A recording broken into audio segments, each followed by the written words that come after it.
A gente vai ter uma frequência mensal de eventos.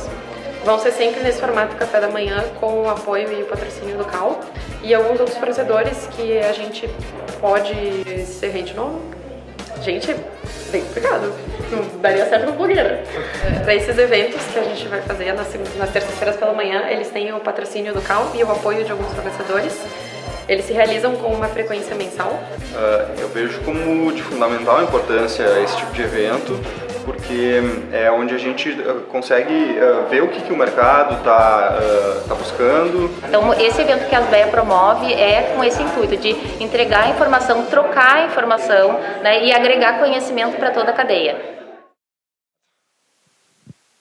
Bom dia para todos.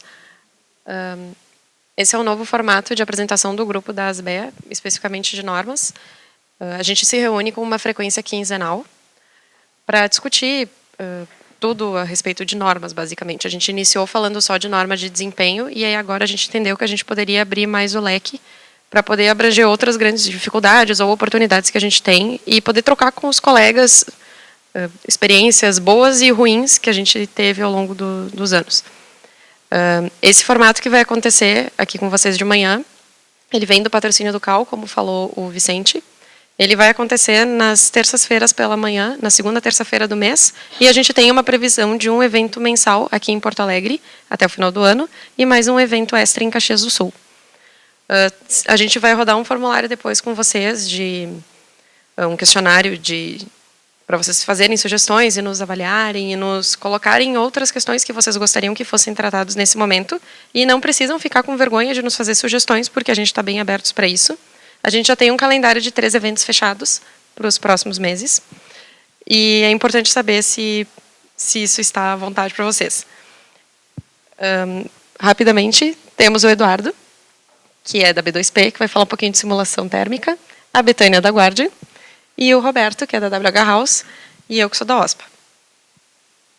Além disso, nós temos aqui a Suzana, que faz parte do grupo de normas, o Brentano, que faz do grupo de BIM, mas nos acompanha sempre, o Safer, que também faz parte do nosso grupo, a Nayara e a Angélica, que estão por aí, mas que muito provavelmente ainda não vi.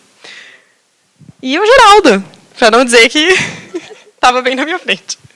Quer dar uma palavrinha agora? Ai, Geraldo, que absurdo. 8 horas da manhã. Roberto, quer alguma coisinha? Então, a gente vai começar a apresentação. Nossa programação de hoje é o Eduardo fala um pouquinho, depois a Betânia, depois o Roberto, e a gente abre um debate para vocês.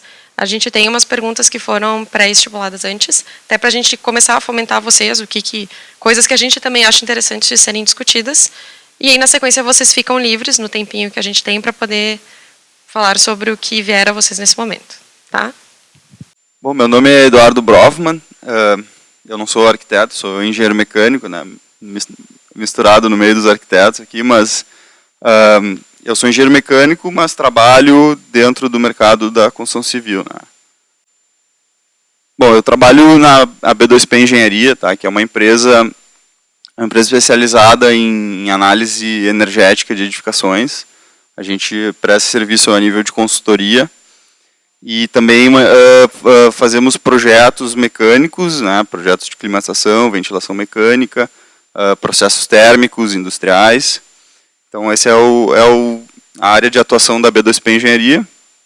Eu sou, como falei antes, engenheiro mecânico, mestre na área de energia. Eu sou certificado pela ASHRAE, que é uma associação americana da área de desempenho energético de edificações. Tenho também o Lead Green Associate, né, associação certificado do GBC. E vou falar um pouquinho para vocês do que se trata a simulação termoenergética. Né. Começando pela simples pergunta, né, o que é a simulação termoenergética? Então, a simulação é uma ferramenta que vem sendo utilizada cada vez mais no mercado. Ela basicamente composta por modelos físicos matemáticos que descrevem o comportamento de uma edificação. Né? Então, na verdade, quem calcula esses modelos físicos matemáticos é um software. Né? A gente não faz mais isso a nível de cálculos manuais, mas então o software calcula esses modelos e a gente consegue avaliar basicamente o que a gente quiser do desempenho termoenergético de uma edificação. o que a gente precisa entrar como inputs de dados nesse software para ter as respostas que a gente busca, né? Então, começando pela envoltória da edificação. Começando na verdade pelo local e clima. A gente tem que dizer para o software onde que está localizada a edificação e isso vai também acarretar no clima em que essa edificação vai operar. Como é que a gente informa o clima para o software através de um arquivo climático, em que a gente tem dados estatísticos do clima, existem diversas metodologias para montar esses arquivos climáticos, mas a gente vai ter um ano inteiro, né, do clima local onde a edificação está construída, ou vai ser construída. Depois a gente tem que entrar com os dados da envoltória da edificação, começando pela orientação que ela vai ser construída, pelos materiais construtivos das paredes, coberturas, os vidros da edificação, que a Betânia vai falar um pouquinho mais, quais são os parâmetros que a gente tem que estudar dos vidros, né? Depois a gente tem também cargas internas, né? Sistema de iluminação, pessoas, é uma carga bem importante, equipamentos elétricos. Normalmente, escritórios, a gente está falando de computadores, projetores, monitores. Então, todas essas cargas internas a gente tem que informar para o software, né, para dar sequência à análise. Pois a gente tem um dado muito importante que impacta muito no desempenho de uma edificação, que é os schedules de operação, né? Quando que essas cargas vão estar funcionando, quando que a gente vai ter pessoas dentro da edificação, né? Isso impacta bastante o desempenho da edificação. Quando que os sistemas vão estar ligados. Então, a gente consegue informar todos esses dados para o software de uma forma muito precisa, em que a gente consegue variar ao longo de cada dia da semana, como é que vai se dar esse perfil de ocupação. Então, isso requer uma pesquisa bem profunda, né, para a gente entender como é que se dá o desempenho, como é que se dá a operação da edificação. E, por último, a gente tem os sistemas da edificação, como sistema de climatização, sistema de iluminação, sistema de aquecimento de água, sistema de produção de energia, caso a edificação venha a ter algum tipo de sistema de produção de energia fotovoltaica, eólica, enfim. Então, todos os sistemas que vão funcionar de uma forma em conjunto, né, com o sistema envoltória, com o clima. A gente tem que informar os dados de uma forma muito precisa e aprofundada, principalmente o sistema de climatização, né? A gente consegue entrar no dado de desempenho específico de um equipamento de ar-condicionado. Eu posso buscar como é que é o desempenho específico do sistema VRF, do fabricante X, e eu consigo imputar isso no software para a gente avaliar como é que se dá o real desempenho desse equipamento. Então, a simulação ela é uma ferramenta extremamente complexa, que a gente precisa ter informações de altíssima precisão para conseguir entender como é que se dá esse comportamento, que também é um comportamento bem complexo, né, o comportamento térmico e energético de uma edificação. E, por último, eu vou falar qual que é a aplicação dessa ferramenta, né? Então, eu falei como é que ela funciona, o que ela é, e a aplicação dela, né? Então, como eu falei bem no começo, é uma ferramenta que vem sendo utilizada cada vez mais no mercado. Ela começou a ser, a demanda pela simulação começou muito devido às certificações relativas à sustentabilidade. Começando pela certificação LEED, em que para tu garantir os pré-requisitos, um deles relativo à energia e atmosfera, o LEED manda tu fazer uma simulação da tua edificação e comparar com uma edificação de referência.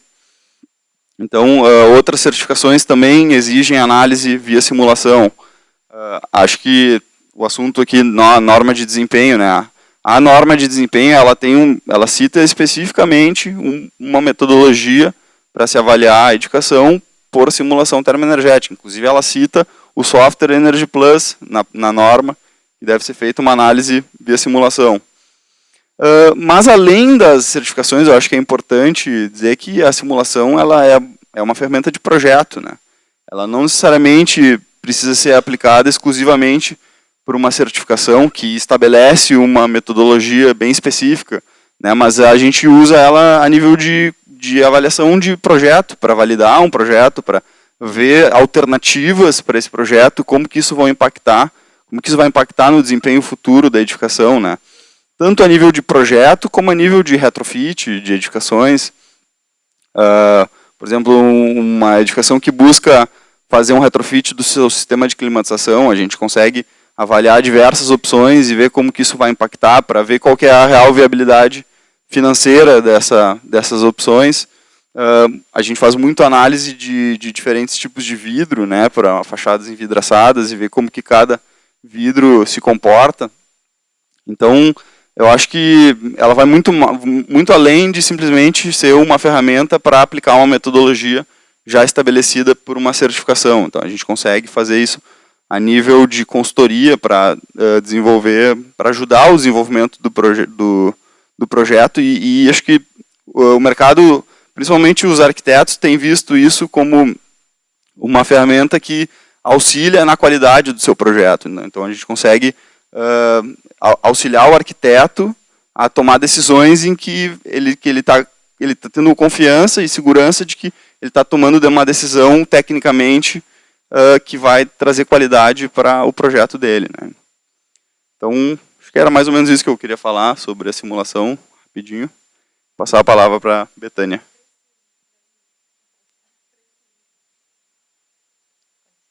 Pessoal, bom dia. Eu vou falar de pé porque eu sou muito italiana, então eu preciso me movimentar e mexer as mãos. Então, vocês me dão licencinha um pouquinho aqui. Então, só enquanto a gente coloca aqui um pouquinho a apresentação, para quem não me conhece ainda, eu sou a Betânia, sou arquiteta, formada pela Unicinos em 2002. Obrigada. E quem já está acostumado a interagir comigo e ver minhas apresentações, vai dizer, não, Betânia, de novo, tu trouxe essa mesma figura. Mas por que eu sempre trago essa tela para a gente começar a conversar? Porque quando eu me formei na faculdade, as edificações, né, eram pequenas janelas, muita alvenaria. E o que tem sido os nossos projetos hoje em dia, né? Quase que toda envoltória com vidro, né, Eduardo? Então, por isso que essa interação que principalmente nós dois fazemos, cada vez se torna mais importante para vocês, que são os arquitetos. Para quê? Para que vocês se apropriem do material que vocês estão especificando. Porque se vocês delegam essa função para outras pessoas da cadeia, vocês não estão tendo certeza da decisão que vocês estão tomando tecnicamente, né? Então, eu sempre gosto de começar com essa imagem, né, porque a gente tem, por final, ali um projeto residencial em São Paulo, que todo mundo conhece, que é totalmente envelopado por vidro, né? Então, isso pode ser uma decisão boa ou pode ser uma decisão equivocada. Depende do quê? Do trabalho de especificação e simulação que eu faço nesse tipo de edificação. Então, o vidro pode ser um material que me ajuda, mas pode ser um material também que em algum momento pode me prejudicar se eu não especificar ele corretamente. Então, o intuito é trazer um pouquinho de informação para vocês, para a gente fazer esse trabalho conjunto aí de simulação.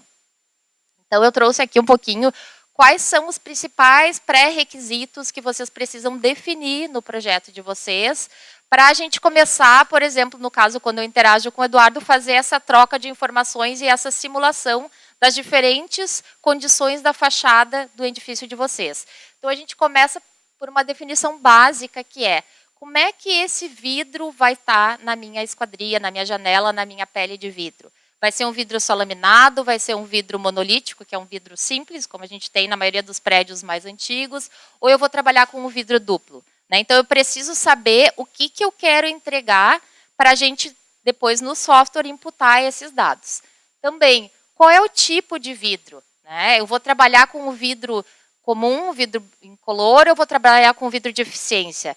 Eu sempre gosto de falar, e até quem são os defensores do vidro incolor podem me julgar, mas eu costumo falar que o vidro incolor, na verdade, é simplesmente como se fosse um tapume, porque o que ele faz? Ele fecha o vão, então eu não tenho chuva nem vento entrando nesse ambiente, mas eu tenho toda a carga térmica passando através desse painel, né? E com a grande área de vidro que a gente está projetando hoje, a gente precisa pensar ele de uma forma diferente, né? Porque ele tá, se eu uso um vidro comum, ele está trazendo toda a carga térmica do nosso ambiente exterior para dentro dos ambientes que estão sendo projetados por nós, né? Então, essa decisão é muito importante.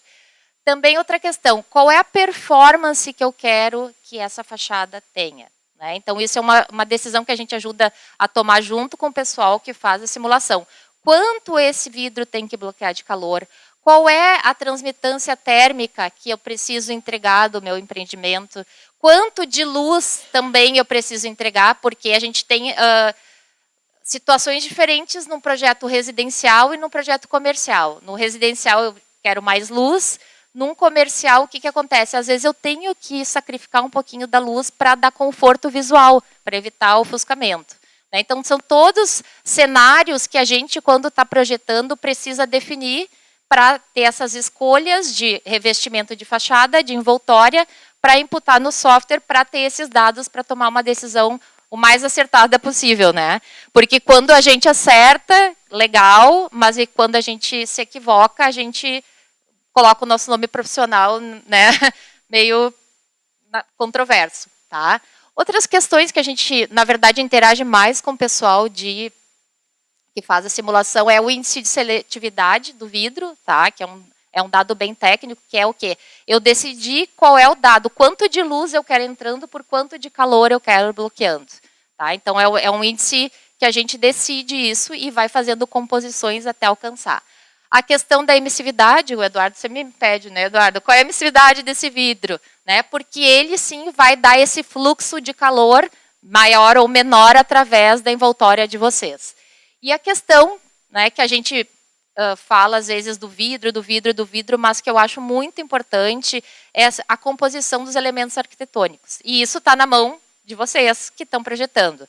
Então, a gente até teve um case, né, Eduardo, que a gente trabalhou juntos, que foi super interessante, que a gente achava que a fachada oeste era a mais prejudicada do empreendimento e tinha bastante pano de vidro. E a gente, no decorrer, enquanto o Eduardo foi simulando, a gente descobriu que os próprios elementos arquitetônicos, até uma simples volume de uma lareira, ajudava termicamente a dar um desempenho melhor. Então, a gente pode, junto com essa questão de usar bastante abertura, também trabalhar os elementos da arquitetura de vocês para conseguir um melhor desempenho. Então, eu não, apesar de trabalhar numa indústria de vidro, eu não sou defensora que a gente tem que fazer tudo de vidro e esquecer os elementos da arquitetura. Eu acho que é um casamento onde uma coisa complementa a outra. Tá?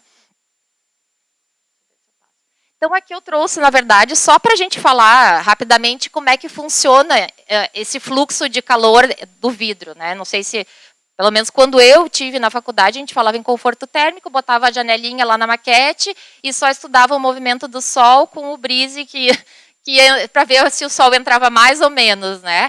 E a gente esquece que a interação do meio ambiente com a fachada não é simplesmente só o sol que chega na janela, mas sim também a temperatura que eu troco por transmitância térmica e também pelas circulações de ar que tem dentro dos ambientes climatizados e com o exterior. Então, tem toda essa dinâmica na volta dessa envoltória chamada vidro. Né? Então, não é só também o que chega, o raio direto. Aqui eu trouxe só um desenho simplificado para vocês entenderem. Então, o solzinho está entrando e eu tenho várias condicionantes que acontecem, reações que acontecem nesse vidro. Uma parcela do calor entra, outra é jogada para fora, outro vidro absorve e ele vai reirradiar. Por isso, eu não sei se vocês já tiveram contato, às vezes a gente fala, não vamos usar vidros simplesmente fumê ou bronze. Por quê? O que acontece? Essa parte do meio ali, onde a absorção, nos vidros de massa colorida, ela acontece com maior intensidade. E o que acontece? Isso joga de volta para dentro do ambiente de vocês. Então, até essa questão é importante. Se eu tenho uma fachada, daqui a pouco, que eu preciso jogar mais calor para dentro, porque é uma fachada fria, talvez seja uma solução interessante. Mas se é o oposto, eu preciso botar esse calor para fora, talvez não seja a melhor especificação que eu tenha para simular. E aí, por último, a gente tem a questão da simulação. Então, depois de todas essas conversas, depois de todas essas decisões, a gente tem a questão da simulação. Aqui eu até trouxe um case, tá? Que a gente fez, isso é um case da Guardian, tá? Não é case nenhum projeto específico, que a gente fez no deserto da Espanha, justamente para simular o desempenho de uma casa totalmente feita de vidro. Tá? Então, lá tem uma condição bem crítica de calor e a gente conseguiu um bom desempenho somente com soluções em vidro e esquadria. Claro, diferente do que a gente está acostumado aqui no Brasil, esse é um vidro que a gente chama de vidro triplo. Então, tem 2 camadas de ar. Então, por quê? Porque ele vai fazer esse isolante, essa barreira que isola a temperatura externa, lá que está árida, calor, com o ambiente interno. Tá? Então, isso são as propostas de simulação que a gente faz testando nos projetos de vocês. Então, a gente vai botar uma composição de vidro dupla, daqui a pouco até o Eduardo vai me dizer, não, o duplo não fica legal, porque, que nem ele falou, como tem as cargas internas, né, de cada uso da edificação que vocês estão projetando, às vezes o vidro duplo pode prejudicar e não ajudar, né, Eduardo? Então, a gente precisa ter todos esses estudos para entender qual é a melhor solução, não só o tipo de vidro, a melhor solução de vidros para cada projeto de vocês. E para a gente finalizar aqui, eu só coletei, como a gente está falando em normas, né, as normas que são interessantes para vocês terem conhecimento para projeto de grandes áreas envidraçadas. Então, desde a 15575, que fala sobre desempenho térmico, né, do fechamento, a 7199, que é uma norma sobre aplicação de vidro, que a gente fala sobre que tipo de vidro, se é laminado, temperado ou monolítico, eu posso aplicar em cada tipo de situação de projeto, e a 10821, que, na verdade, conjuga o vidro com a esquadria, que é, na verdade, a nossa envoltória. Tá? Então, consegui cumprir no tempo, Ellen? Acredito que sim. Nos puxamos. Então, eu vou agradecer, a gente vai ficar aqui para conversar um pouquinho, né, Ellen? Obrigada. Que dei tempo para as pessoas, porque vocês foram estritos. A chefe mandou, o pessoal obedece. Bem, bom dia, pessoal. Então, meu nome é Roberto Sucks, sou engenheiro civil. Eu tenho trabalhado há alguns anos aí com o pessoal da ASBEA, né, com um grupo de normas. Eu hoje tenho uma empresa chamada W House Engenharia, que trabalho com também, mas hoje talvez meu principal trabalho hoje seja a consultoria da norma de desempenho para incorporadoras, construtoras e escritórios de arquitetura. E eu vou falar um pouco sobre desempenho térmico na norma de desempenho, e a gente até para abrir um pouco, provocar um pouco para a gente poder debater aqui no grande grupo. Essa é um pouco a ideia. Então, a norma de desempenho, ela tem 2 formas da gente avaliar o desempenho térmico de uma edificação residencial. Né? A norma de desempenho é só para edificações residenciais, então, o método simplificado, que eu vejo só a envoltória, vejo transmitância térmica e capacidade térmica da envoltória, tá? E ela vai atender ou não. Se ela atender, eu tenho desempenho mínimo da minha edificação. A norma de desempenho está em revisão no momento, tá? Ela está em revisão, e a gente sabe que o requisito de desempenho térmico é um dos que talvez sofra maiores alterações. Na parte simplificada, a gente tem alguns problemas importantes, principalmente a questão do vidro, que não é considerado. Então, se eu tenho uma edificação que eu tenho uma parte da minha envoltória com um sistema de bloco cerâmico, por exemplo, e uma maior parte em vidro, isso não é considerado. Né? Então, a ideia é que na revisão da norma, o método simplificado se mantenha, mas considerando também a área de vidro. Então, a gente vai ter quase que uma fórmula matemática para dizer assim, ó, eu tenho a parte, no meu sistema de alvenaria, ou de bloco, ou de parede de concreto, eu vou ter um cálculo para ele, mais a área de vidro, para isso entrar dentro do cálculo e ver se a minha edificação vai atender ou não no simplificado. Né? E eu tenho a simulação, né, que ela também tem problemas importantes. Né? Um deles é que ela não considera as cargas internas, né? O Eduardo estava considerando a questão das cargas internas, a norma de desempenho não considera. Né? E o segundo grande problema é que ela trabalha com dia típico de inverno e dia típico de verão. E a gente sabe que hoje já temos estudos no Brasil, já tem condições da gente analisar o ano todo, então, e colocar isso dentro da simulação como dado de input e dado de entrada.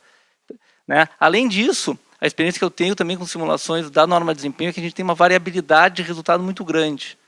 Né? Dependendo do dado de entrada que é colocado, a gente tem um resultado diferente. Então, isso também é uma coisa que vai se trabalhar bastante na revisão da norma.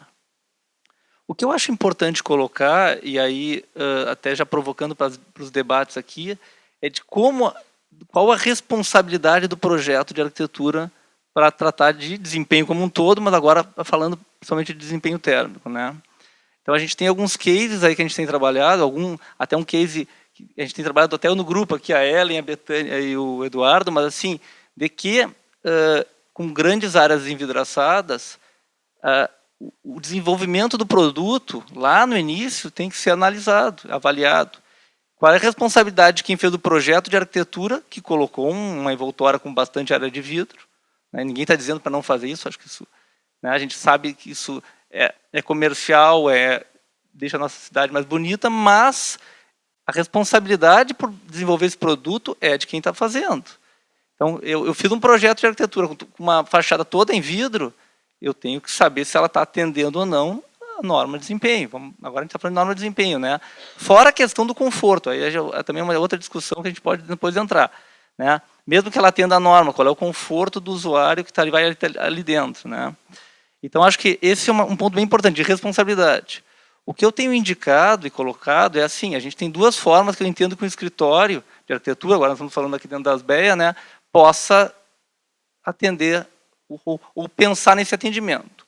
Uma, eu tenho um especialista dentro do meu escritório, que vou fazer as simulações, vou fazer essa análise. E a segunda, que é o que mais está acontecendo hoje, é a contratação de consultores, né, para fazer simulação. Então, tem o Eduardo, chamar os fornecedores. A norma de desempenho tem uma coisa muito interessante quando a gente fala de atendimento a requisitos da norma, que é o envolvimento da cadeia, né? Então, o que a gente está vendo aqui? Consultores, projetistas, a gente envolve o incorporador também, que está nos contratando para fazer o projeto, é óbvio. O fornecedor, então a gente tem a Guardian, aqui é com a Betânia, estão apresentando. Então, assim, esse envolvimento e essa relação com a cadeia ela é muito importante nesse momento para a gente poder ter essa condição. E o que a gente está vendo também, começando a aparecer no mercado, isso em relação a todos os desempenhos, mas aqui, de novo falando do térmico, é de que depois que a gente desenvolveu esse produto e a gente foi para próximas fases do projeto, é muito mais complicado a gente dar um passo atrás. Entendeu? E o que a gente está vendo muito no mercado é assim, produtos que vão avançando. Quando a gente chega para analisar e pede para fazer uma simulação, não passa. E aí? Muda o vidro? Nem sempre o vidro resolve. Isso também é importante a gente entender. Depende da situação, não vai resolver. De repente, é o desenvolvimento do projeto, do produto como um todo. Então, esse tipo de coisa tem que ser muito bem analisado e pensado e se entender a responsabilidade de quem está projetando. Então, a gente começa a ter que aumentar a nossa gama de conhecimento, né? E assim eu falo como engenheiro, porque assim, não são só os arquitetos, os engenheiros também. Eu não saí da universidade conhecendo, sabendo nada de desempenho térmico, provavelmente até menos que vocês. E os mais jovens hoje talvez tenham algumas coisas a mais sobre isso. Mas é nossa responsabilidade, então a gente vai ter que ir atrás da informação, né? Acho que esse tipo de encontro é importante até para isso, né? Para a gente entender de que maneira a gente tem que conhecer esse assunto e ir atrás. Porque a informação é muito importante, porque a responsabilidade é do projeto, né? E eu queria até finalizar e a gente abrir para o debate comentando uma outra situação. A gente vive aqui numa região e num estado onde nós sabemos que nós temos um clima muito crítico, digamos assim, né? Eu estava semana passada em Caxias do Sul, então em Caxias do Sul a gente tem uma variabilidade. No inverno tem um frio muito intenso e no verão tem um calor muito intenso, né?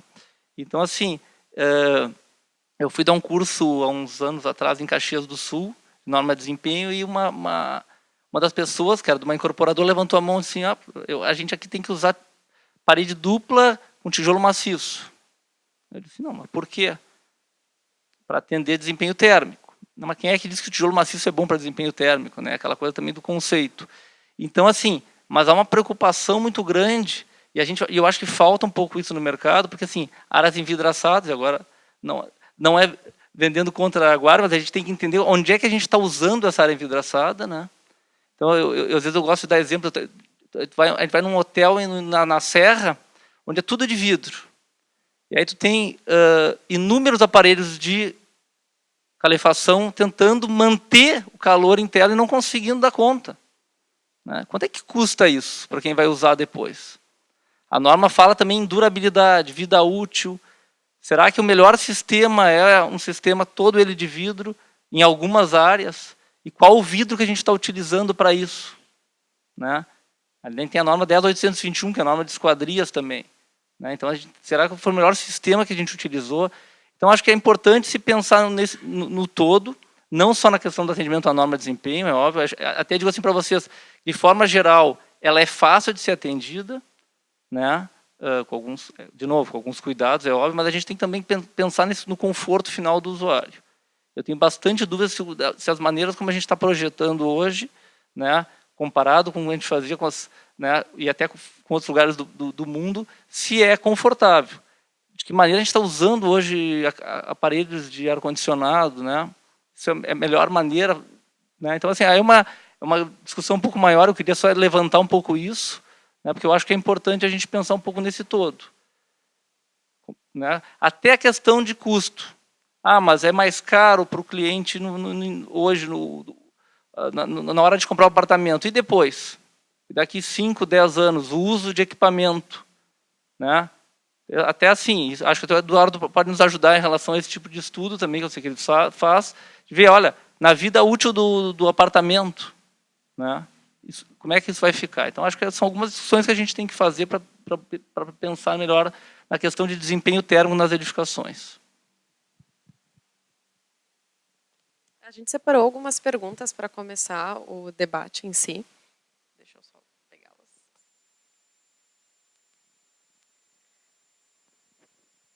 A primeira delas, vem para vocês dois.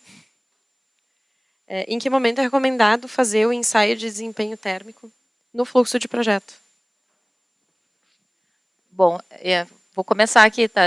Eu acho que desde o momento que vocês começam a projetar, né? Porque até como o Roberto falou, depois que o projeto já está bastante adiantado e já tem muitas decisões tomadas, fica difícil, né, a gente arrumar. Às vezes tem algumas soluções, inclusive nesse case que o Roberto falou, foi proposto um pouquinho mais de fechamento de alvenaria e não tanta área envidraçada, mas o ideal é que quando vocês começam a rabiscar o projeto, a gente comece a fazer esse trabalho a várias mãos, né?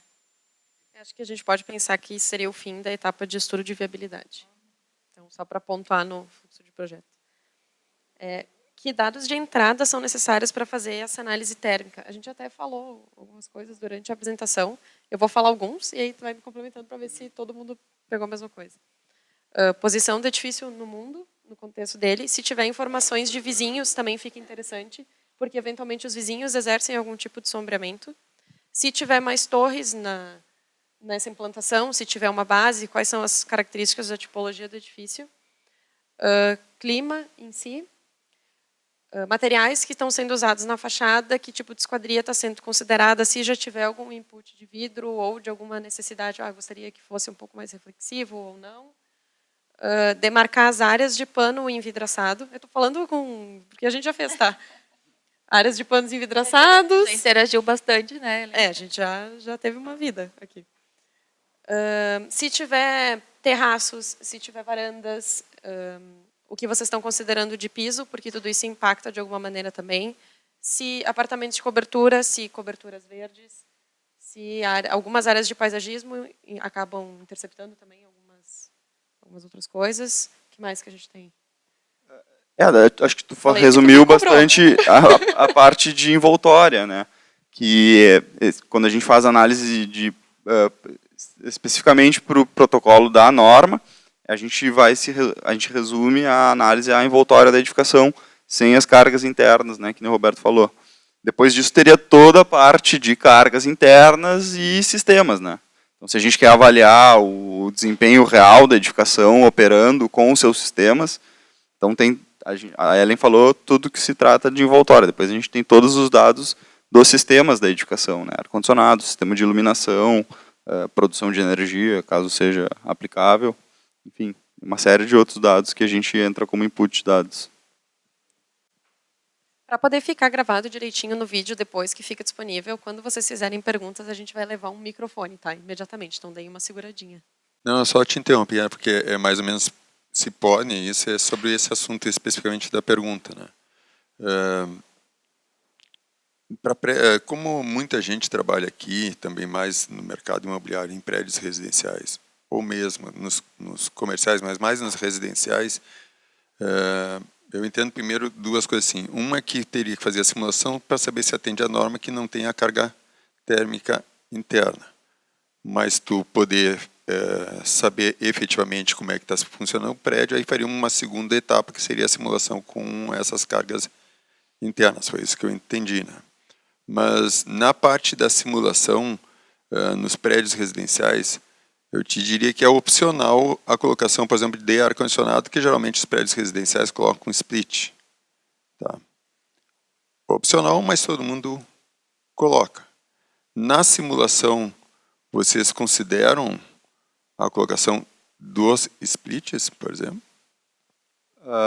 Depende que tipo de análise a gente está fazendo, né? Se a gente for fazer análise especificamente de norma de desempenho, não, né? Porque a norma diz na segunda etapa, se a gente, porque daí com a simulação a gente pode avaliar diferentes parâmetros, né? Se a gente quiser avaliar o conforto térmico da edificação sem sistema de climatização, a gente pode avaliar, né?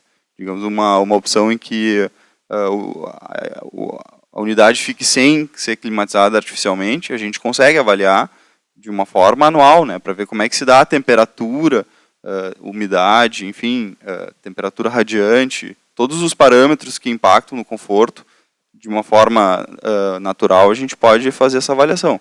Acaba que a gente normalmente acaba fazendo a avaliação do sistema de climatização para ver como que a envoltória, né, vai impactar no consumo de energia da edificação. E o grande impacto que a envoltória tem no consumo de energia é do consumo de energia especificamente do sistema de climatização, né, que essa é a maior interação que a gente tem entre envoltória e sistema de climatização. Só quer dizer, porque eu entendo que não deve se considerar, pode considerar para ver qual seria no resultado utilizando, porque senão a construtora teria a obrigação de entregar o ar. Então eu entendo que não deve simular para tu saber se está atendendo, tá entendendo? Isso vale para todas as disciplinas, na verdade. As tuas condições de simulação têm que equivaler o que é entregue. Então, eu até queria cortar com uma outra pergunta. Se os dados históricos que a gente tem em relação ao clima, hoje, em função de modificações sociais e culturais e de indústria, se a gente não acaba tendo uma situação diferente acontecendo lá fora de que, de fato, a gente tem registro. Então, se não está fazendo muito mais calor, e se não está fazendo muito mais frio do que a gente considera nos projetos. Se não está chovendo muito mais também. Tipo, as contribuições mudaram. É só uma pergunta ambientalista.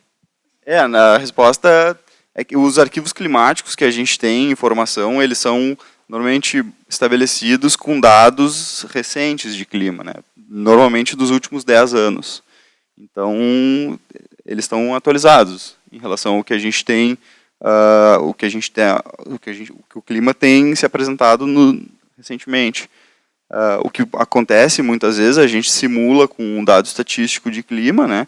E daí no ano em que está sendo feita essa avaliação foi um ano atípico, né? Então eu já participei de casos em que as pessoas envolvidas estavam dizendo: eu não quero nem saber de inverno, porque esse ano não teve inverno.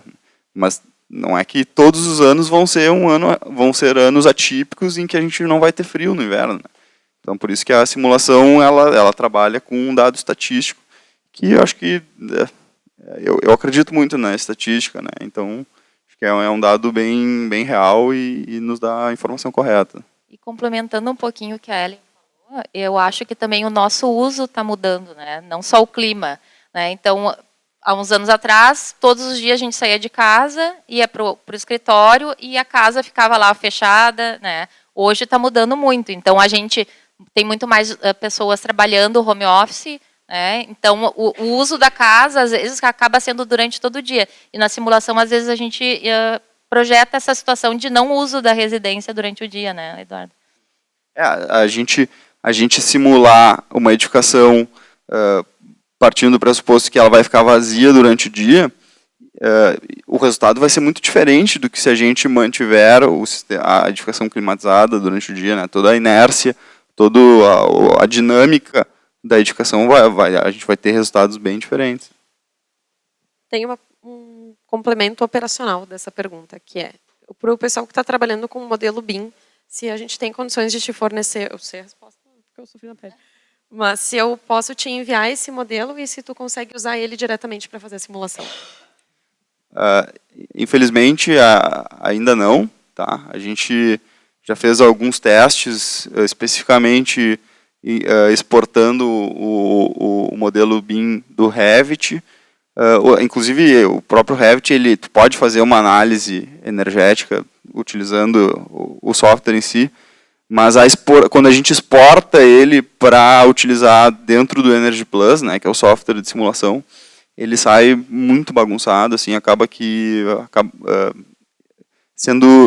a gente não consegue aproveitar esse trabalho. Então, eu entendo que isso futuramente vai funcionar, eu acredito que sim, acho que o modelo BIM ele vai ter realmente todas as informações ali dentro, inclusive o desempenho térmico, mas operacionalmente hoje ainda não foi possível. Né?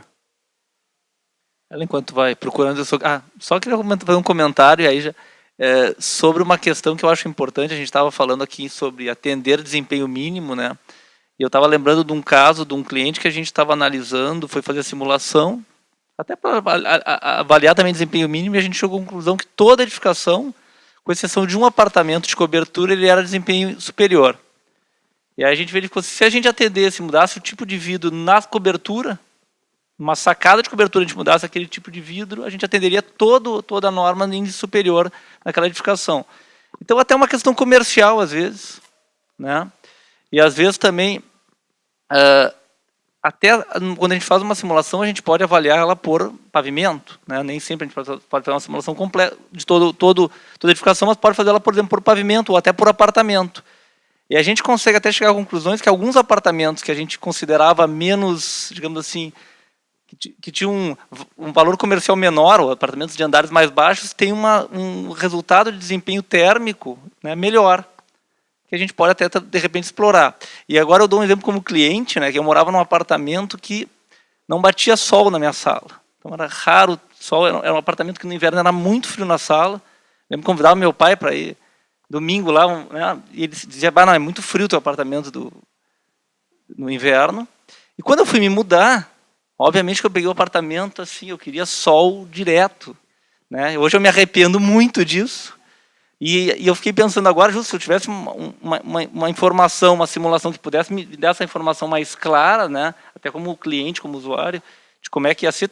Então, hoje o meu apartamento bate muito sol, só que o que acontece? Chega no verão, eu chego em casa às 5, 6 da tarde, eu ligo o ar-condicionado, ele demora muito tempo para poder... Né? Então, assim... Como essa falta de informação e essa falta de conhecimento, até, digamos assim, né, da área, faz com que a gente também, às vezes, acabe... Né, então, assim, isso também é um ponto importante, porque a gente fala só de mínimo, mas... Complementando só um pouquinho isso que o Roberto está falando, eu vejo bastante, assim, a gente fala muito, a construtora está entregando o piso tal, a torneira tal, mas a gente não comunica qual é o desempenho que a gente está projetando para as esquadrias, que são o principal fechamento dos empreendimentos, né, projetados. Então, isso é uma comunicação muito importante, né, porque vai dizer o conforto que o cliente vai ter naquele ambiente projetado.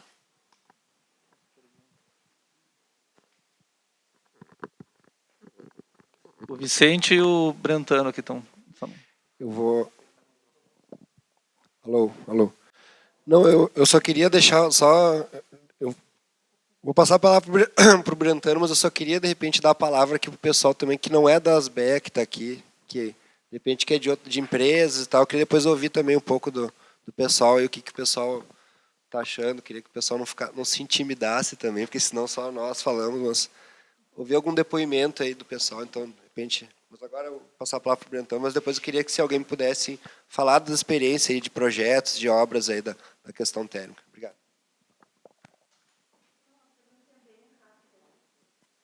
Oi, uma perguntinha bem tranquila. Nós que vivemos nesse clima aqui, estão ouvindo?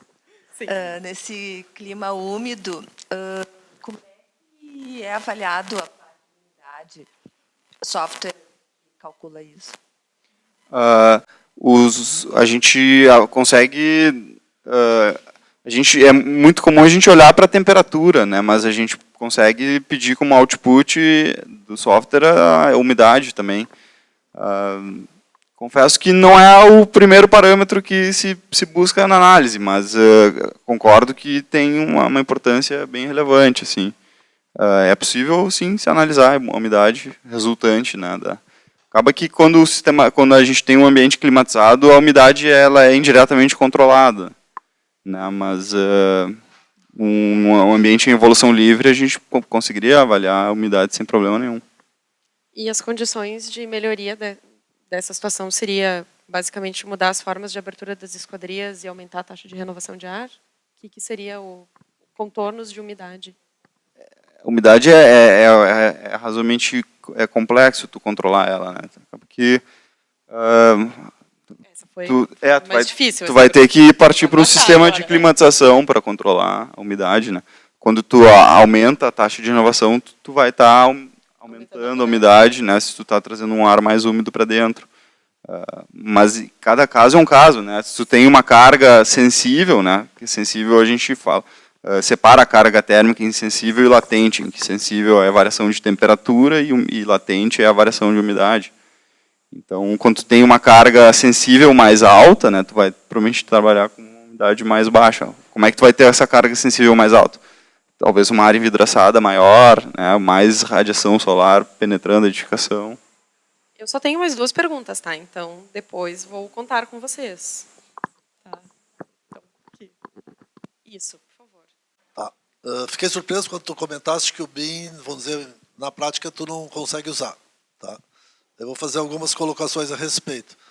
Uma é que a gente tem dentro do software que eu uso, que é o ArchiCAD, vamos dizer, uma das abas, ou um complemento de uso para simulação térmica, que eu confesso que eu não usei, mas eu sei que tem colegas aqui até de Porto Alegre que já usaram.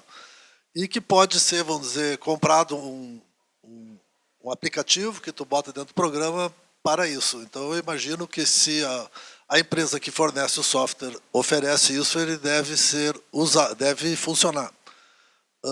Eu vi o ano passado, numa apresentação lá em São Paulo, um escritório grande, que eu não me lembro agora qual era, se era o Königsberger Vanucci ou algo similar, assim, um escritório desses de top mesmo, São Paulo, onde tinha um arquiteto, um escritório que tinha, vamos dizer, quase 100 arquitetos, um dos arquitetos fazia exatamente isso, com o BIM simulação térmica. Tá? Então eu fiquei um pouco surpreso. E aí a gente vê que o BIM é uma coisa que ainda a gente está aprendendo a usar, né? E que muitas vezes troca de informação entre softwares não ocorre adequadamente por não se saber como exportar a informação que tu precisa para poder fazer a tua análise. Então, acho que a gente tem que, vamos dizer, arquitetos, e tu, vamos dizer, um especialista na área, a gente tem que aprender a trocar informação, porque eu duvido muito que a gente não consiga isso. Eu até imaginava que, vamos dizer, lá no início, quando eu tenho uma massa, não tenho muita definição de material e de outras coisas, eu já pudesse me apropriar dessas informações para não chegar a descobrir isso tarde demais, né? Tá? E só mais um paralelo, a gente imaginou que eu poderia, num caso real que a gente passou no escritório, passar a informação do projeto em BIM para uma análise acústica. E o engenheiro de acústica me deu o mesmo output que tu está dando, que ele acabou, vamos dizer, transformando a informação geométrica que eu passei para ele numa velha informação CAD 2D e fez a análise dele a partir disso. Tá? Então, não é muito diferente, mas vamos dizer, eu acho que a tendência é mudar isso. Eu tenho um complemento. Se vocês têm acesso ao manual da ABDI, que fala sobre o fluxo de projeto em BIM, a recomendação deles é que seja feito exatamente na etapa de massas, como o Brentano falou, que é uma quantidade de informação resumida, porém com todas as informações necessárias para passar para o pessoal da simulação. Eu até me questionei quando a gente passou por esse momento, se daqui a pouco a gente não estava entregando um modelo com informação demais. Então, a gente tem que colocar ele no tempo, entender exatamente onde entram as primeiras simulações, e até para poder inviabilizar alguns partidos aí, sem ter um desenvolvimento de projeto em mais etapas. Assim, o que tu falou é bem pertinente, Fernando. Onde a gente chegou mais próximo de conseguir um modelo que fosse bom o suficiente para a gente utilizar como simulação foi exportando exatamente do modelo de massas, né? Porque quando a gente tem um modelo que detalha a parede, as entrâncias que tem, porque a simulação ela é feita baseada em zonas térmicas e em superfícies unidimensionais, né, em que tu vai dizer que tu tem uma superfície ali e daí dentro do software lá tu vai dizer qual que é a espessura, quais são as propriedades daquela camada. Então, quando o software de BIM tenta exportar, ele tenta levar todos esses detalhes e acaba que isso gera um modelo inviável de ser efetivamente simulado, né, pela complexidade da geometria, que acaba que o modelo matemático da simulação ali fica muito carregado, né. Então, eu acho que, inclusive o Autodesk, né, confesso que eu fiz esse teste especificamente só com o Revit, a gente não testou com o ArchiCAD ainda, mas a Autodesk ela comprou o motor do Energy Plus, né, então eu acredito que eles estão evoluindo, né, para que esse modelo aconteça diretamente dentro do software de BIM, mas acho que isso ainda está sendo trabalhado, né? Está sendo desenvolvido. Esse motor também, vamos dizer, o ArchiCAD também tem, tá? Que é o que tu paga separado. Mas o que eu estava querendo me referir é justamente isso, muita informação atrapalha, né? E, vamos dizer, a gente pode te exportar uma coisa, que é uma figura do ArchiCAD, que é chamada zona. A zona é um volume, e que só tem os seus limites, e é um volume vazio. Então, se eu te exporto só zona, por exemplo, eu tenho uma informação simplificada, né? E talvez seja um caminho.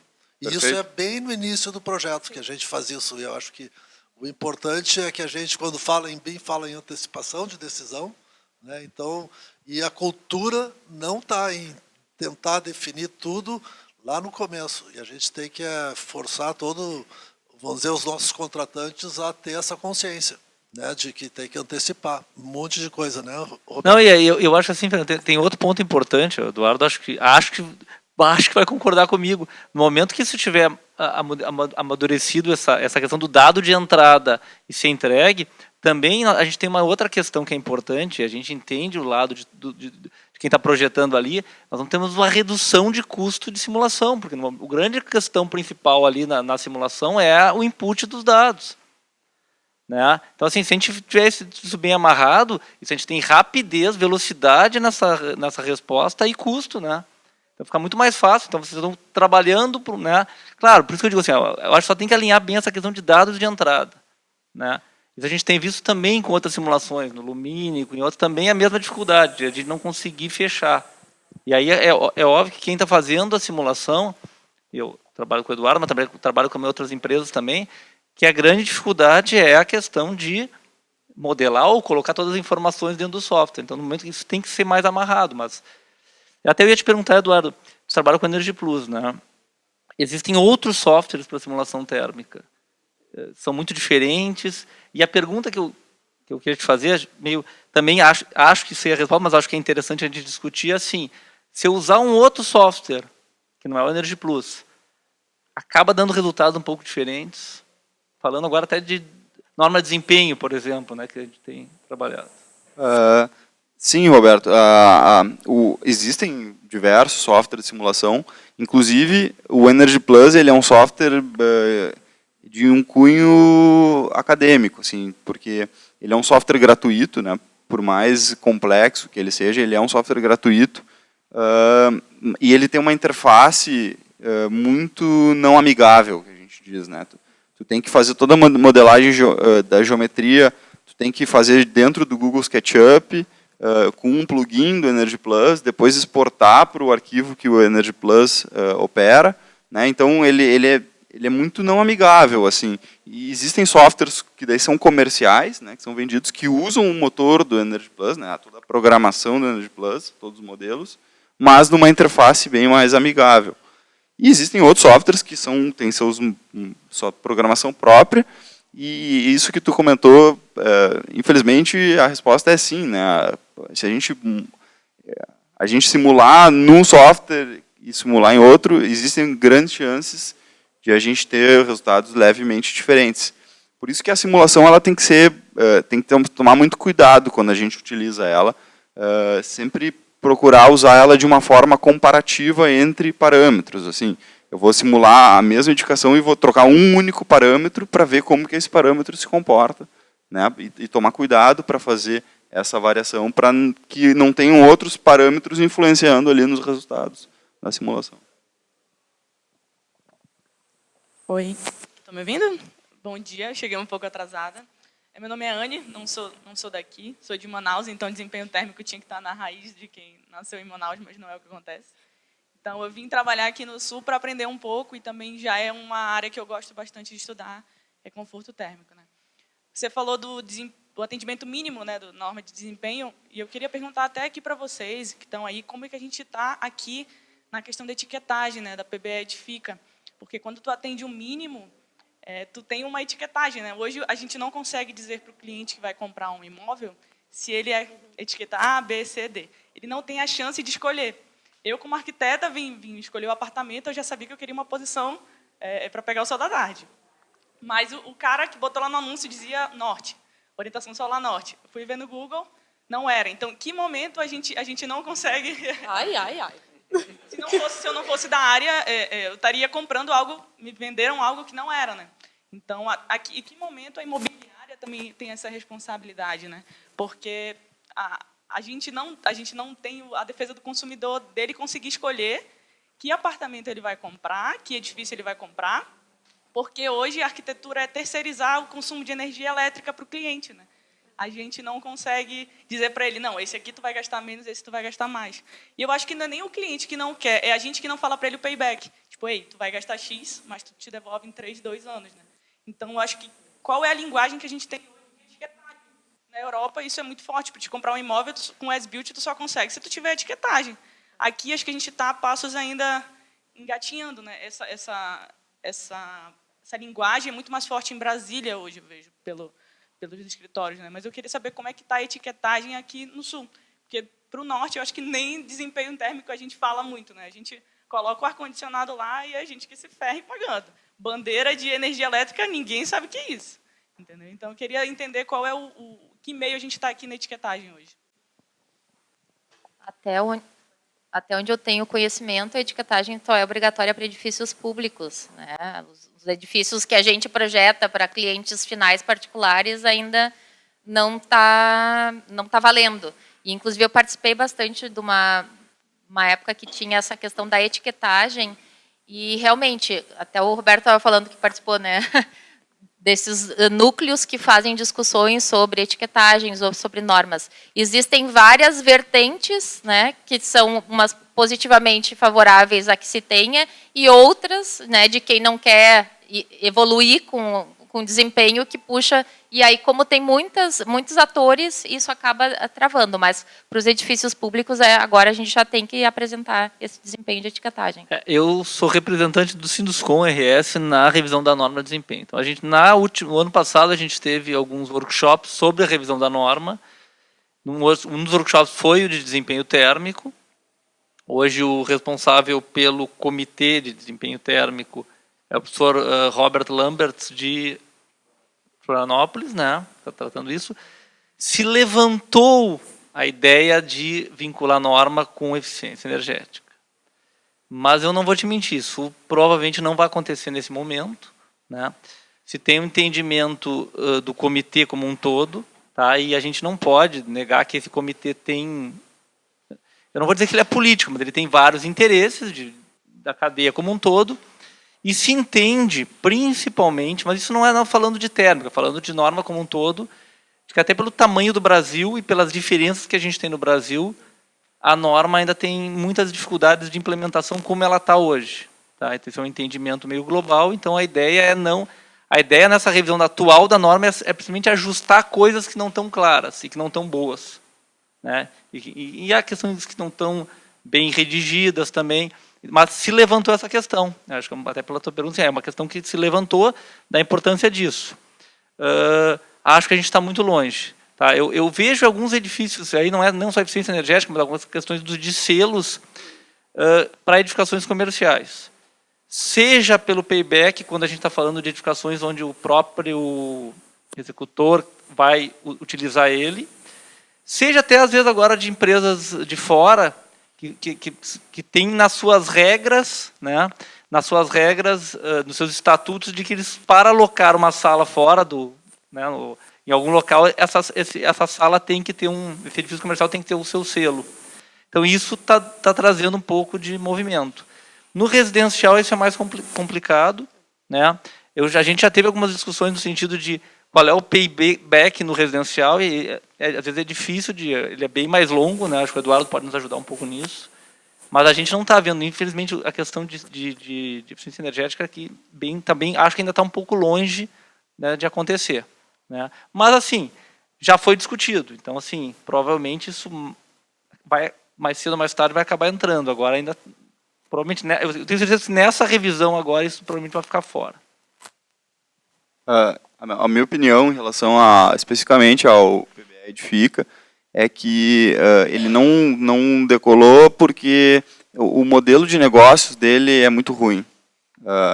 Ele, por exemplo, o fato de ele ter uma graduação, né, nível A, B, C, D, torna ele atrativo, né, porque isso gera competitividade entre as incorporadoras, mas o modelo de negócios dele não funcionou muito bem por uma série de razões, começando pelo o próprio custo que se tem que arcar com as instituições acreditadas pelo Inmetro. Ele é um custo alto, ele é mais caro que uma certificação LEED, por exemplo, né, que já tem todo um trabalho ele é um selo atrativo, visualmente ele é atrativo, ele já tem um nome muito forte no mercado, né, a certificação LEED, e o PBE Edifica não conseguiu fazer um modelo atrativo para que as incorporadoras realmente vão atrás, né, e no momento que começar uma ir atrás, o mercado acho que vai obrigatoriamente ter que correr atrás disso, né, então faltou uma questão de modelo de negócios ainda, eu acho, do PBE Edifica para ele decolar. Agora ele está sendo obrigatório para edificações públicas, né, mas para ele vir a crescer com forças próprias, né, acho que falta esse modelo de negócios ser trabalhado. Fazendo uma comparação com o LEED, né, que o Eduardo está falando, o LEED tem uma linguagem universal, então as empresas, né, linkando com o que o Roberto disse, que vêm se instalar, buscam edifícios que tenham um tipo de certificação creditada, né, internacionalmente, e isso ajuda. Infelizmente, o nosso selo aqui não decolou, como o Eduardo disse, e o LEED, inclusive o case que o Roberto falou é verídico, eu acompanhei. Antes de estar pronto o empreendimento, a empresa buscou e locou 2 pavimentos inteiros do edifício, justamente por estar acreditado nesse selo que comprova uma eficiência. Tenho mais uma pergunta.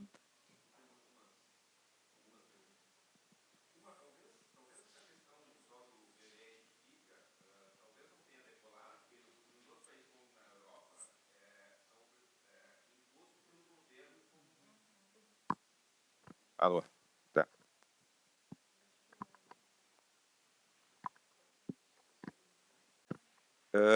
Na Europa é imposto pelo governo como obrigatório. Para vender um apartamento, mesmo que seja usado, tem que ser obrigatório, né? Então, talvez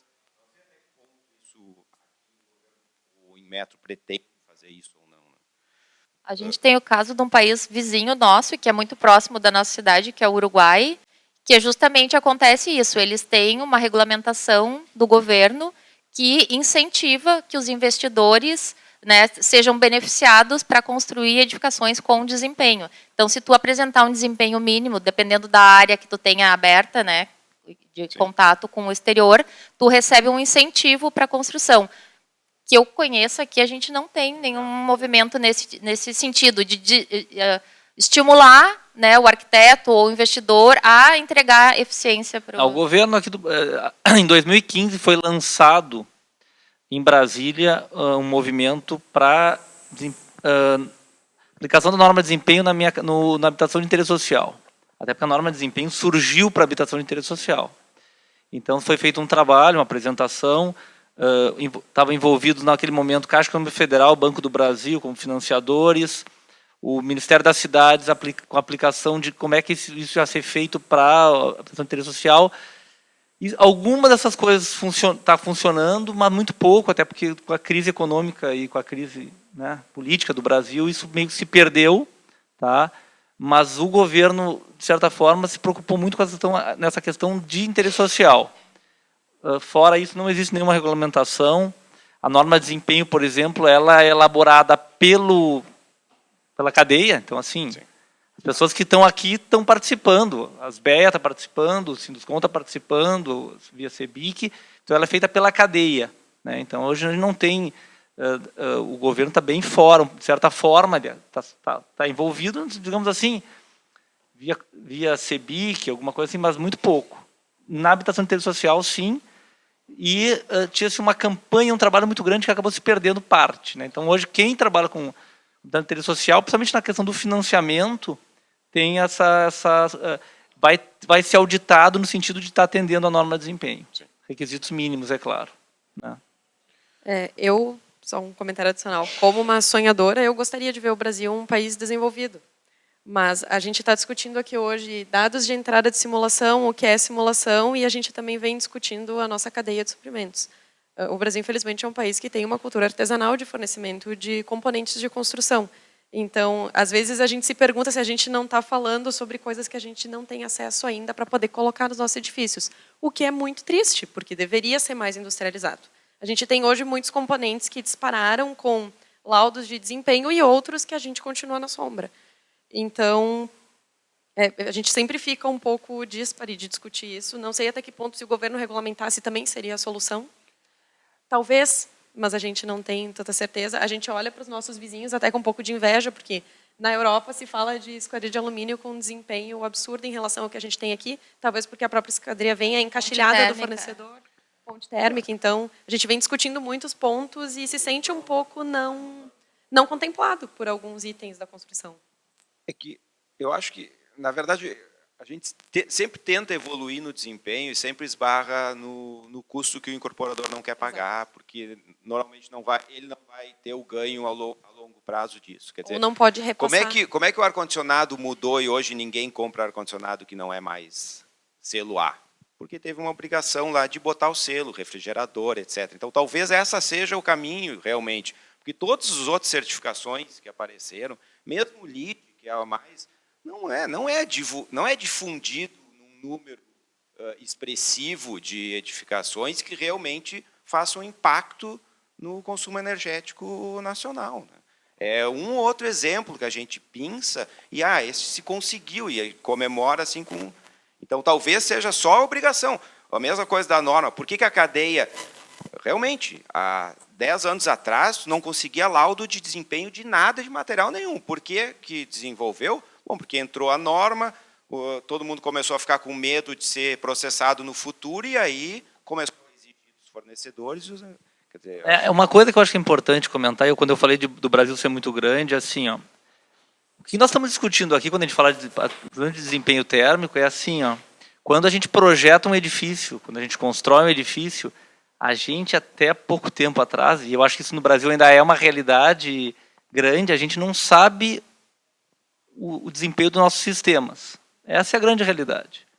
Então, se a gente perguntasse, e vamos dizer, para a maioria das empresas, há alguns anos atrás, o que a gente tinha na... Vou dizer assim, ó, eu sou engenheiro civil, trabalhei muitos anos em obra, em incorporadora, e se vocês perguntarem no meu edifício onde eu moro, que é da empresa que eu trabalhava, qual o desempenho da esquadria, eu não faço a mínima ideia. Na última chuva entrou água, e por que entrou? Não sei. Então, assim, a gente tem uma questão aí muito, muito importante de conhecer sistema, que depende do quê? De conhecimento técnico, que é o que a gente está fazendo aqui um pouco hoje, né? Acho que até é importante entender isso, né? E o que a gente está discutindo assim, tá bom, eu sou consultor, quero que me chame, o Eduardo é consultor, quero que chame ele, mas assim, os arquitetos têm que ter conhecimento do assunto, não adianta a gente simplesmente, passa para ele e vê o que vai dar, não é isso, a gente está montando, né? Então, conhecimento técnico e a gente precisa da cadeia. Então, assim, tu é lá de Manaus, quantos laboratórios tem lá? Provavelmente nenhum. Como é que faz ensaio? Não faz ensaio. A gente, graças a Deus, a gente está aqui no Sul, a gente tem uma estrutura um pouco maior, mas assim, o Brasil como um todo tem essa dificuldade. Né? Então, eu acho que a gente está caminhando, né, nesse sentido. Tem muita coisa para avançar, não tem nenhuma dúvida. A gente tem vários problemas aí graves, mas eu acho que assim, a gente tem que entender, assim, ó, quando a gente fala, é assim, ó, é sobre sistema, qual o desempenho do nosso sistema, a gente não conhece. Né?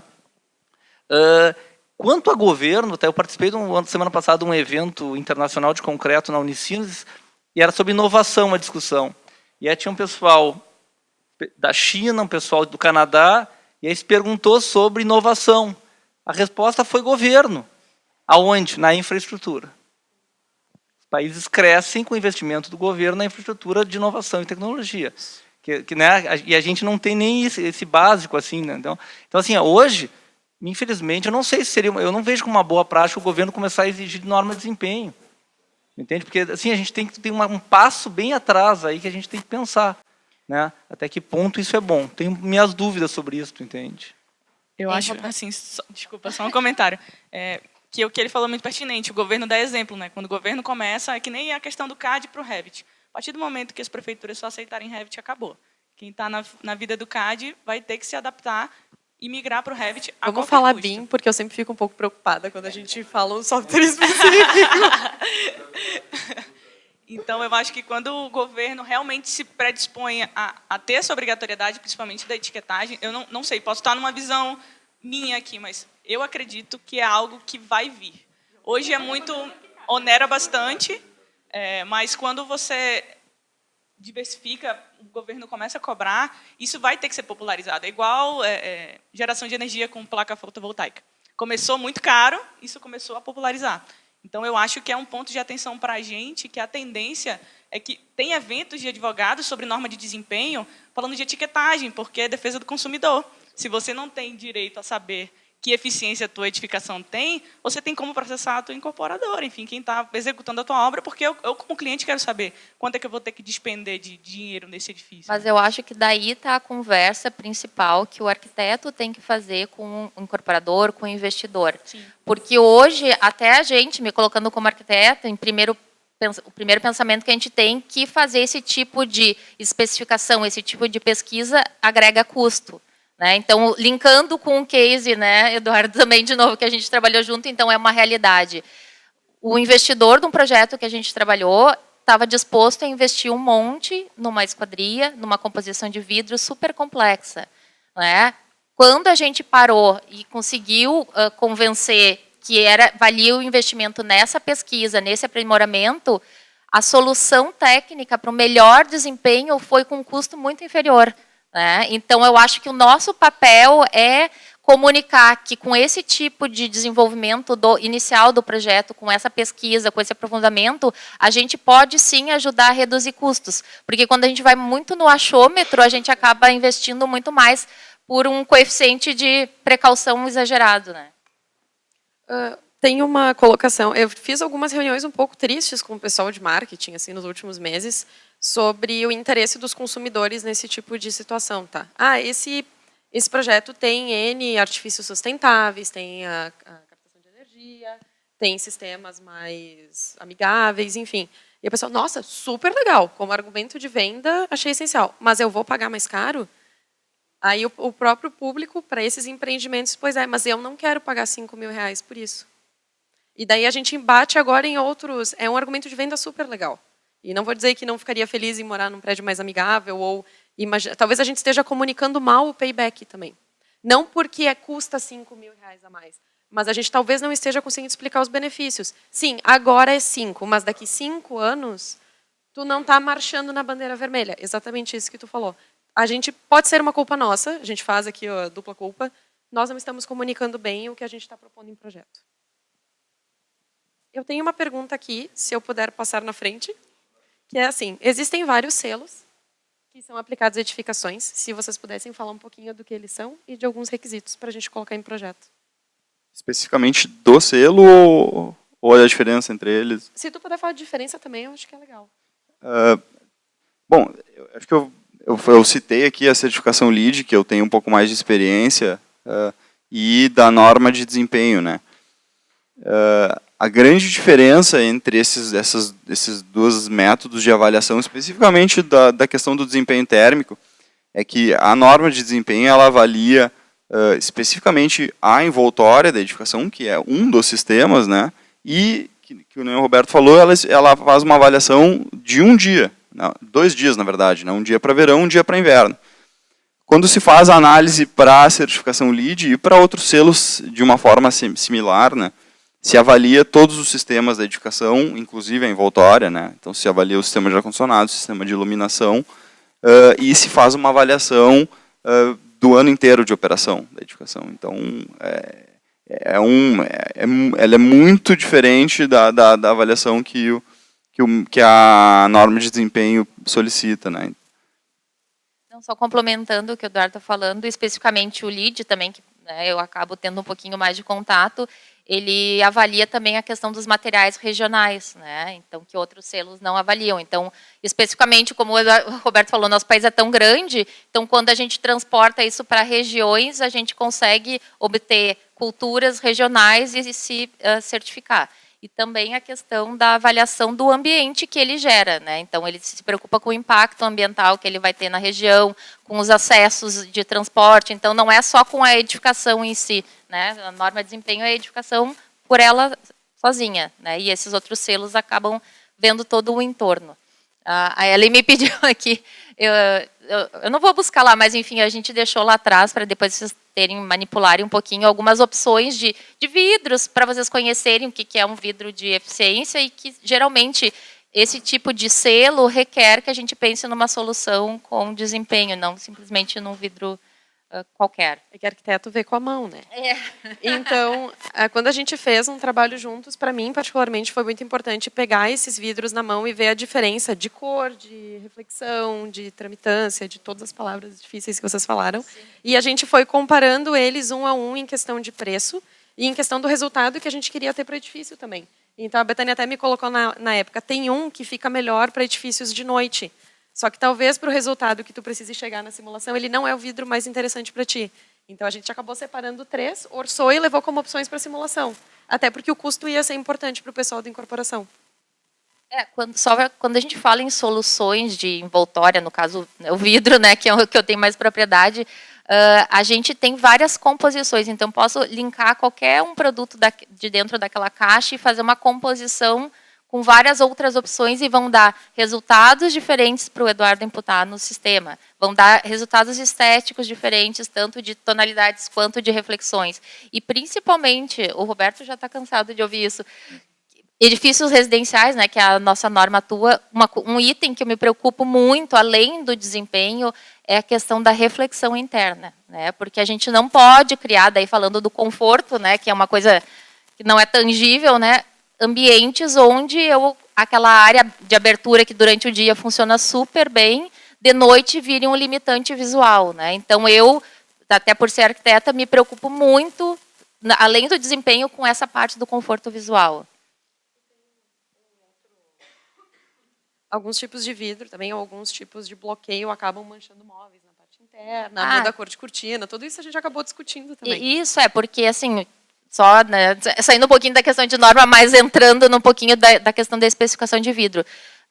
Quando eu trabalho com vidros, por exemplo, aqui é um vidro simples, o que acontece? Se essas cadeiras estiverem aqui embaixo, o que vai acontecer? O que acontece na maior parte das casas? A gente tem que botar uma manta para proteger o nosso sofá, o nosso tapete. Por quê? Porque isso é a ação dos raios UV em cima desses materiais, do piso de madeira. Quando a gente já começa a trabalhar vidros com eficiências e vidros já laminados ou duplos, a gente corta o efeito desses raios. Então, também é um benefício que eu posso demonstrar e especificar que eu estou entregando um empreendimento sem essa ação dos raios UV. Né? Eu sempre faço uma comparação bem básica para a gente entender o que é isso. O para-brisa do carro da gente é um vidro laminado. Então, geralmente, a gente não fica vermelho no rosto. O vidro lateral é um vidro monolítico, somente temperado. O que acontece? A gente fica com o braço vermelho. Então, é a ação dos raios UV na nossa pele. E isso também acontece no interior do apartamento, no mobiliário dos clientes que vão adquirir aquele imóvel. Só um pouquinho. Eu só queria complementar o que eu tinha falado antes. Tá? O dentro do ArchiCAD, que tem não é o Energy Plus, o nome do aplicativo é Eco Designer, tá? E o foco que a nova versão está dando é um conceito que eu já tinha ouvido falar, que é Building Energy Model, que, pelo que eu andei lendo, é uma coisa que está entrando, vamos dizer, tipo na moda agora, que é, vamos dizer, fazer exatamente isso que nós estamos falando aqui, que é a análise energética da edificação. E a base de trabalho dentro desse aplicativo é trabalhar por zona, que são só volumes mesmo, e que pode, vamos dizer, separar em vários volumes para poder fazer aquela análise do que o Roberto falou, a diferença que tem lá em cima para embaixo do edifício, o edifício é alto e tal. Era só para complementar, tá? Perfeito, Fernando. Espero que a gente tenha a oportunidade de, o quanto antes possível, a gente trazer um teste e ir adiante com essa análise. Pergunta para o Roberto. Falaste na revisão da norma. No início da norma, tinha a questão da obrigação de ter alguma coisa que protegesse externamente a parte de dormitórios, e foi retirado isso. Tu sabe se na revisão estão voltando com essa ideia ou não? O sombreamento, né? Sombreamento, qualquer tipo de sombreamento, porque principalmente... O sombreamento foi uma briga, né? Eu não participei da elaboração da norma, mas quando eu fiz o meu primeiro curso sobre norma de desempenho aqui em Porto Alegre, foi 2012, foi bem na época que a norma estava sendo redigida, e foi uma briga política para a questão de sombreamento, principalmente a questão do norte e nordeste, né? Queria se colocar isso, mas não se conseguiu. Como eu te disse, Sérgio, eu te comentei anteriormente, a princípio, tá, a ideia é não mudar parâmetros, digamos assim, manter os parâmetros que estão hoje na norma. O que quer se ajustar algumas coisas, por exemplo, então assim, em vez de usar 2 dias do ano, usar mais dias, né? Considerar área de vidro, mas assim, eu entendo que não. O que a norma faz é que ela te permite analisar na simulação com e sem sombreamento. Isso tu pode fazer. E esse sombreamento pode ser utilizado dentro de uma...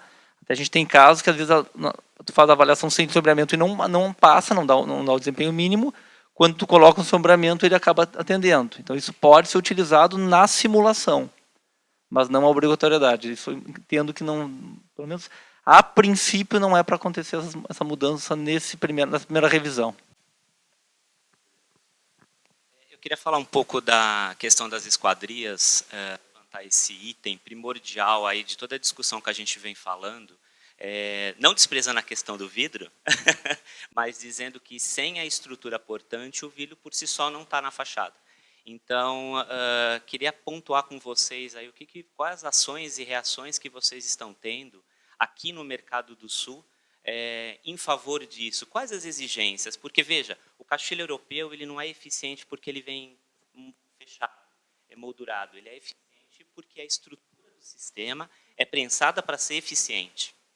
Existe a questão da ruptura térmica, existem as questões de viabilidade do caixilho para atender o conforto interno. Ele é tratado como uma parte importante. Faço culpa como arquiteto também, porque muitas vezes a gente esquece da esquadria. Falamos da parede, falamos do piso, falamos do teto, falamos da cobertura e o caixilho. O caixilho. Né? Então, eu queria saber quais são as ações que vocês, como players aí desse mercado local, acabam interagindo. Porque, vejam, os sistemistas nacionais não possuem dados de desempenho térmico. Então, como saem as simulações? Né? Da onde obtêm esses dados? Né? Isso é uma questão que a gente tem que sempre exigir dos nossos sistemistas, sejam eles nacionais, sejam eles europeus, ou estrangeiros, americanos, que sejam. Né? Então, o mercado nacional hoje de esquadrias, nenhum sistemista ainda tem isso como uma meta. Nós estamos ainda na acústica, quando falamos em esquadrias. Então, nos preocupamos ainda com a questão da acústica. Quantos dBs vamos segurar o caixilho? Mas e o desempenho térmico? Então, eu queria saber as ações aí. Eu sou defensora do conjunto, né? Não só porque a norma fala do conjunto, né? Tanto para ter ação acústica quanto térmica, mas eu, por exemplo, quando a gente vai assessorar, enfim, trabalhar com um arquiteto, eu não vejo muito sentido, às vezes, que tenha especificação, por exemplo, vidro duplo e uma esquadria de alumínio simples, que não tenha ruptura. Por quê? Porque eu vou bloquear a transmitância térmica pelo vidro, mas ela vai passar pelo caixilho. Então, eu sempre faço essa ligação, acho que é muito importante. Então, por isso que eu acho que eu falei no início, a gente tem que entender qual é o objetivo inicial. É só redução de custo? Não, eu quero realmente entregar um desempenho. E nem sempre, como eu citei esse exemplo que eu e o Eduardo acabamos interagindo bastante, a simulação desse desempenho quer dizer agregar custo. Muitas vezes, no nosso caso, foi reduzir custo e entregar muito desempenho. Né? Então, eu acho que a esquadria, o vidro e a parede é o nosso sistema. E a gente tem que se acostumar a trabalhar pensando nesses 3 elementos conjuntamente. Né? Então, eu sou totalmente defensora de que a gente aprimore as nossas esquadrias e comece a exigir comprovações de desempenho, né? Porque, às vezes, eu sou bastante procurada, justamente isso que tu falou, da atenuação acústica. A gente tem dados técnicos da atenuação do vidro, mas o vidro não é nada sozinho. Ele tem o caixilho e tem a parede, como é que esse caixilho é instalado. Então, sempre tem que ser o sistema pensado junto. Eu sou defensora desse propósito. Eu diria assim, o nosso maior problema hoje, tá, em relação a fornecedores, tá, é em relação a esquadrias. Tá? Eu te diria que a questão térmica, talvez até infelizmente, está longe realmente. Tá? Por quê? Porque hoje a gente não tem nem informação de acústica nem de estanqueidade. Tá? E aqui no sul, tá? Eu falo aqui, quando eu falo sul não é só o Rio Grande do Sul, mas bota Santa Catarina, Paraná, São Paulo.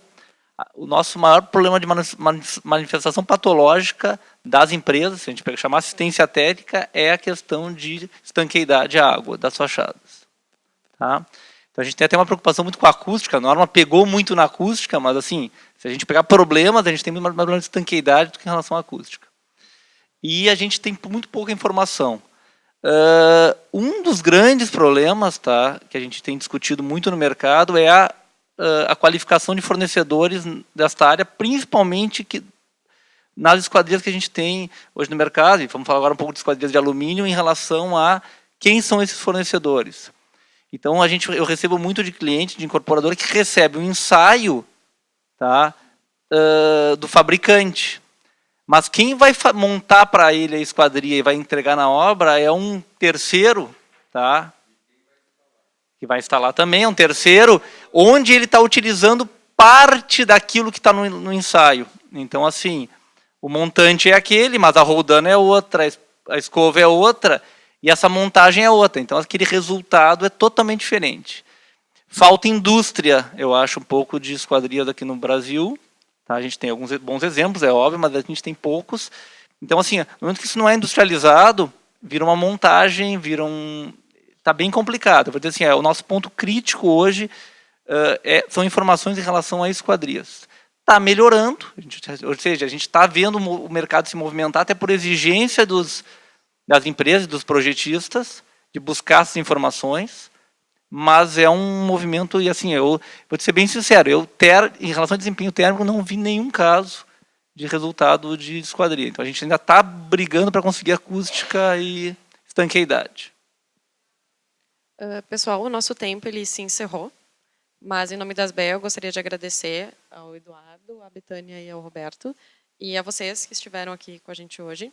A gente vai passar alguns questionários para vocês dizerem o que vocês acharam desse encontro, e se vocês tiverem sugestões, podem nos enviar.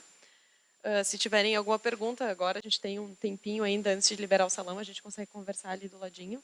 E muito obrigada. E o nosso próximo evento fica para daqui um mês, na segunda, terça-feira, pela manhã. E a gente ainda está formatando o nome, tá? Mas a princípio vai ser de Normas com BIM. Tá? Então, muito obrigada.